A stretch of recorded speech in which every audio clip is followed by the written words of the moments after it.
প্রতিটি মানুষ অবিরত ছুটে চলেছে সুখের পেছনে। এই পৃথিবীতে কে সবচেয়ে সুখী এ নিয়ে দীর্ঘ সমীক্ষা চালিয়েছে জার্মানির ম্যানহেইম বিশ্ববিদ্যালয়ের একদল গবেষক।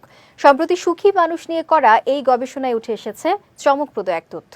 গবেষণায় পৃথিবীর সবচেয়ে সুখী মানুষের তালিকায় উঠে এসেছে মুসলিমদের নাম। শেখ তাসফিয়া করিমের ডেস্ক রিপোর্টে বিস্তারিত। সম্প্রতি আন্তর্জাতিক গণমাধ্যম ডেইলি মেইলে প্রকাশিত খবর থেকে জানা যায়, বর্তমানে সুখী মানুষের শীর্ষস্থানে রয়েছে মুসলিমরা। এই তালিকায় দ্বিতীয় অবস্থানে রয়েছে খ্রিস্টানরা, তৃতীয় ও চতুর্থ অবস্থানে যথাক্রমে বৌদ্ধ ও হিন্দুরা। সমীক্ষায় উঠে এসেছে, যারা কোনো ধর্মেই বিশ্বাস করেন না, অর্থাৎ নাস্তিক, তারাই পৃথিবীতে সবচেয়ে অসুখী। যুক্তরাষ্ট্রের সাইকোলজিক্যাল অ্যাসোসিয়েশনের জার্নালে পৃথিবীর সবচেয়ে সুখী মানুষ নির্ণয়ের এই গবেষণাটি প্রকাশিত হয়।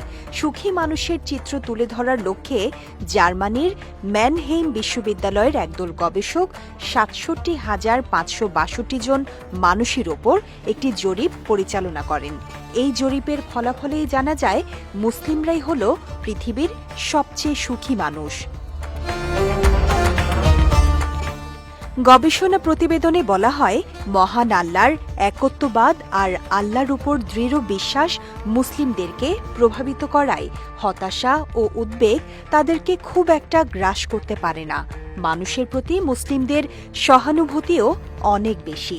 এ কারণেই তাদের মধ্যে হতাশা, উদ্বেগ ও আত্মহত্যার প্রবণতা অন্যদের তুলনায় অনেক কম।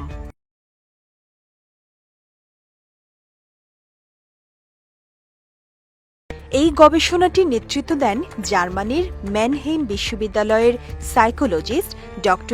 লরা ম্যারি অ্যাডিনগারসকন্স। গবেষণায় এটি স্পষ্ট যে মুসলিমদের মধ্যে ধর্মের প্রভাব সবচেয়ে বেশি কাজ করে, কারণ যে কোনো বিষয়ে আল্লাহর কাছে জবাবদিহিতা করার ভয় তাদের দায়িত্ববোধ জাগিয়ে তোলে। তাই অন্যান্যদের তুলনায় মুসলমানরা অন্যায় ও অপরাধমূলক কাজ থেকে নিজেদের বিরত রাখে। এটি তাদের বিশ্বব্যাপী সুখী মানুষ হওয়ার ক্ষেত্রে কার্যকরী ভূমিকা রেখেছে। শেখ তাসফিয়া করিম, বিজয় টিভি, নিউজ ডেস্ক।